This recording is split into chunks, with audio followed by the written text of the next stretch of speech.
Today we have a testimony of God's protection, God's direction and protection. Stay tuned to hear that story.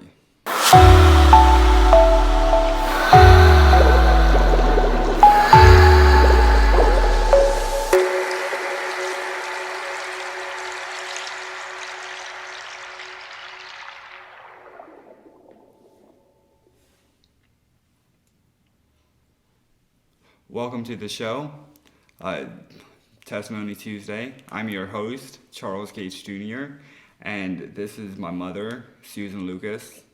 Today she will be sharing a story of how God directed her in a much needed time to guide her in something that she did not see coming. Mother, can you guide us in the story? Where did it start? It was 1997, and I had the stepson that lived in Florida, and we had a visitation coming up, and we were going to Florida for a week or so to go visit him. We had rented a condo in Florida.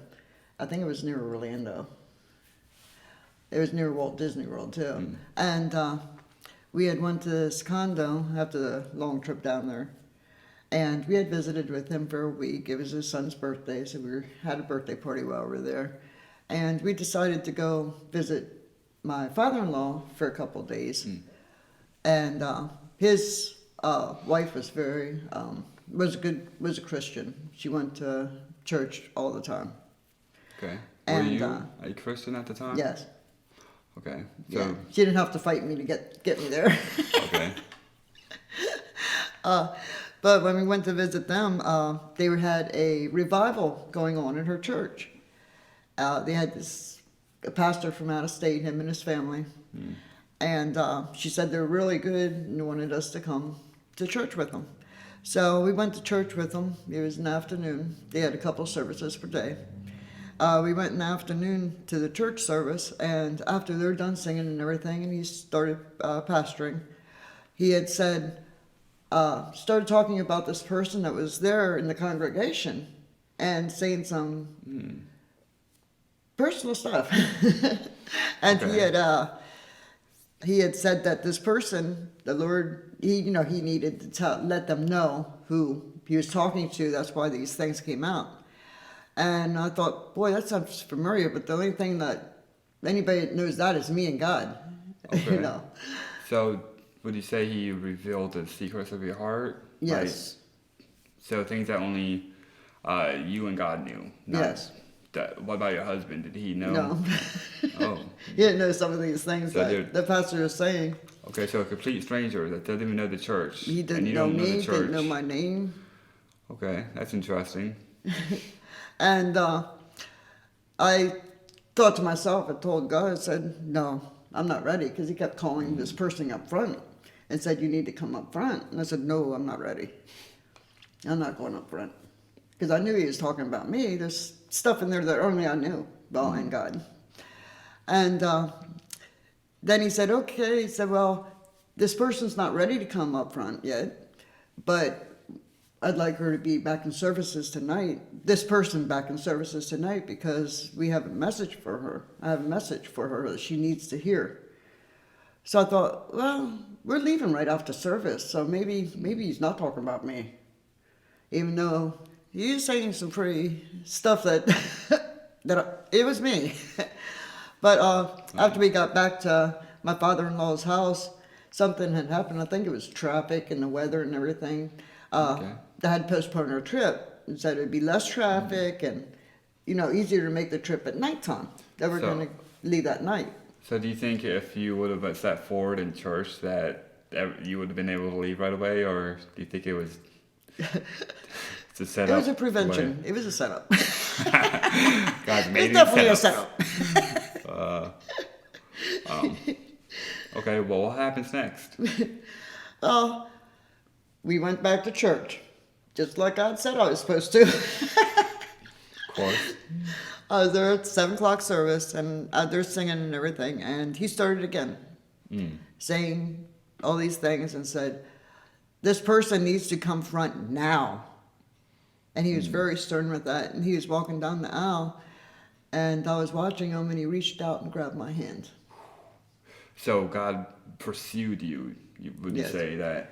This pastor knew nothing about me. He didn't know my name or anything, and he grabbed my hand because God told him it was me. Wow, that's powerful. Yes. They took me up front, and he started praying on me and said that something was going to happen that night. So you mean he laid hands on you and started praying? Was he prophesying more? He was doing both. He was praying, and the Lord was saying, telling him to tell me that there was something was going to happen that night on my way home, Wow.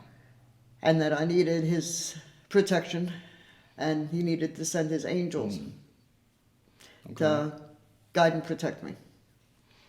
So were you able to leave that night then? We left right after service. Oh, we wow. went back to Directly after. my father-in-law's house and packed up the car, said our goodbyes, and we had left, and it was January. So January in Pennsylvania gets a Winter weather. little cold. But as we were traveling through the states, we hit North Carolina. We were on 81. And I forgot that the climate was getting colder as I'm going north. I just wanted to get home. Yeah, the weather difference when Yes. traveling that far. And I started sliding on the ice. My car started sliding. I had a tan van. And I looked in the rearview mirror to make sure I wasn't going to hit anybody. And there was a lot of traffic on the road that day, but Yeah. none around my vehicle at the Wait, time. so you were driving and there was no traffic around the vehicle. It was like I could see him like at least a quarter of a mile in front and behind me. And Okay. it was, until that moment, it was wall to wall. Okay, so there was Vehicles, traffic. and then accidents. Suddenly broke up. Yeah, it Okay. like broke out of my way. As I started sliding, my husband decided to grab the wheel. So what do you slide on? Just ice? Or- Black ice. I hit black ice. Mm, Didn't see it until I was on it.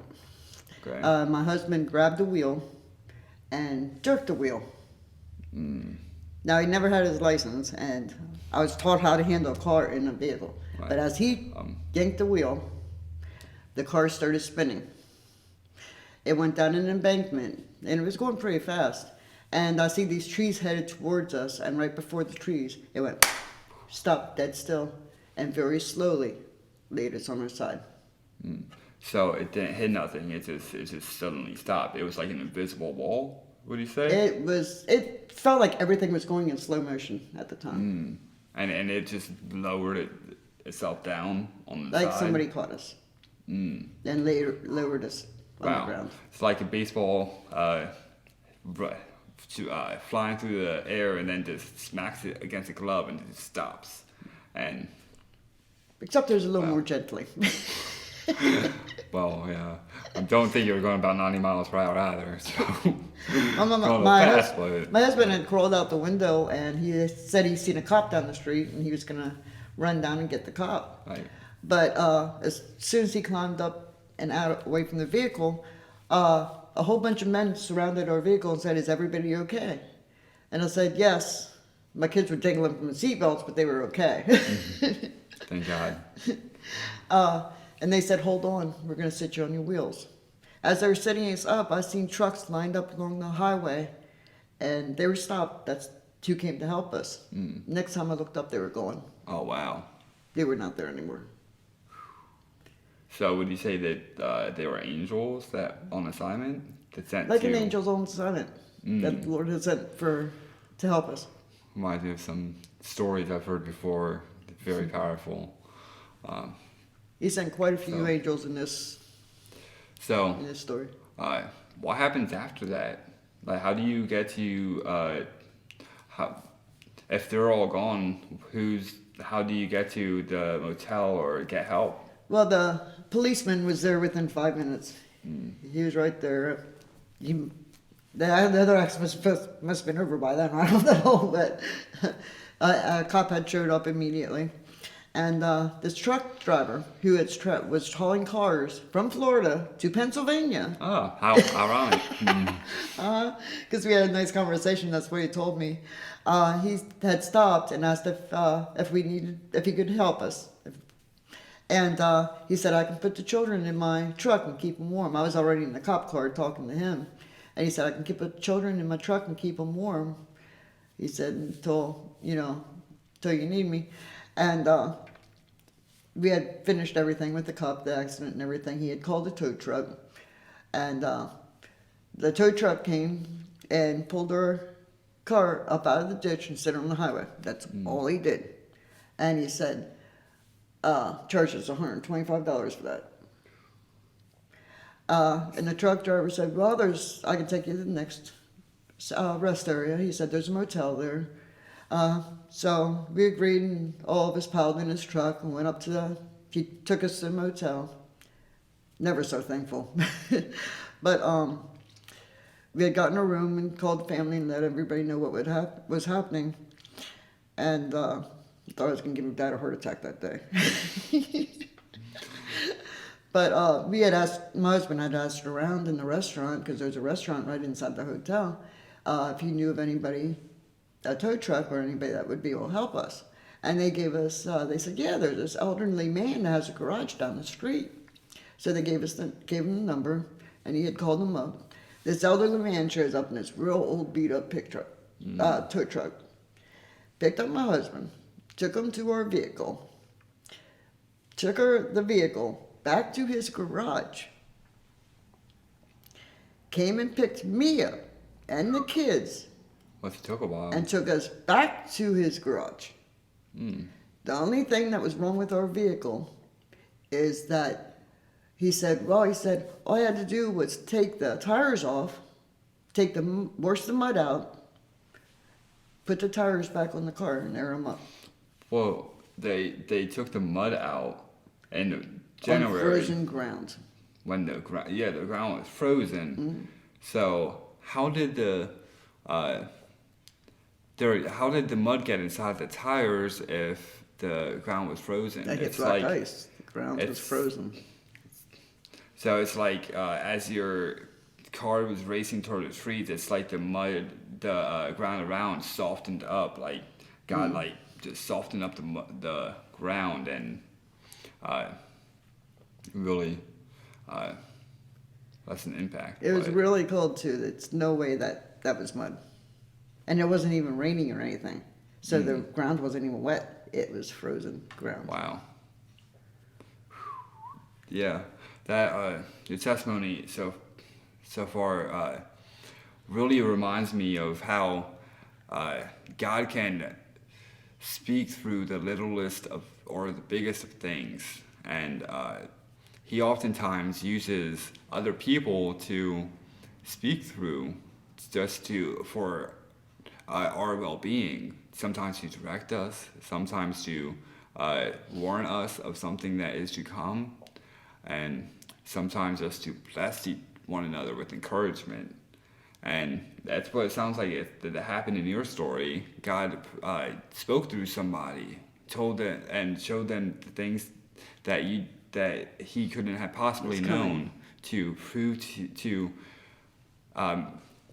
soften your heart to realize that it's God who's speaking, so that He might warn you of what was to come, so that you would be in the right place at the right time and in the right circumstances. But it seems like almost rearranged around God's protecting of you.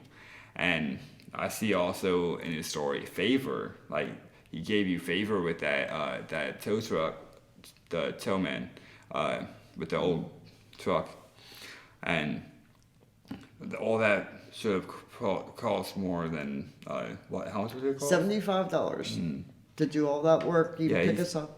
He spent a couple hours, it sounds like, with you. And there was a little dent in the passenger side about this big. A little dent? That's all that was wrong with it. How did and it landed on its side, but that was the only dent in it. And how did it roll? Did you say it rolled or did it turn? Turned over. It just stopped and laid on its side. Okay. So it didn't like roll No. like down the hill. Okay. Should have had Wow. more that didn't like that though. Wow. So there you have it. God's divine favor, protection, warning, Him being with us in the midst of the things that we go through. And just like my mother Susan's story, when He speaks through us today, warning, guiding, revealing things to us, things that we oftentimes don't know about ourselves, but He uses these things to lead us to where we need to be, whether it's to warn us of something to come or to get us excited about something that is to come. And all throughout history in the Bible, you can see examples of God speaking through other people to bring about His will for their lives. And He's very interactive in our lives. And is there anything else you'd like to add to your story, or is that about the gist of it? That's about the gist of it. Okay. It was a great testimony. Thank you for coming on the show. I pray that blesses somebody. Please like and share this video to spread the amazing story of God's goodness, despite wherever we are in life, and just bring some glory to His name. If you like this show, there will be many more like it to come every Tuesday in the afternoon. Don't want to say an exact time. Life happens. We all know that. But expect it every Tuesday, Testimony Tuesday. Until then, God bless. I pray each of you are abundantly blessed and favored in this new season, despite our natural circumstances. In Jesus' name.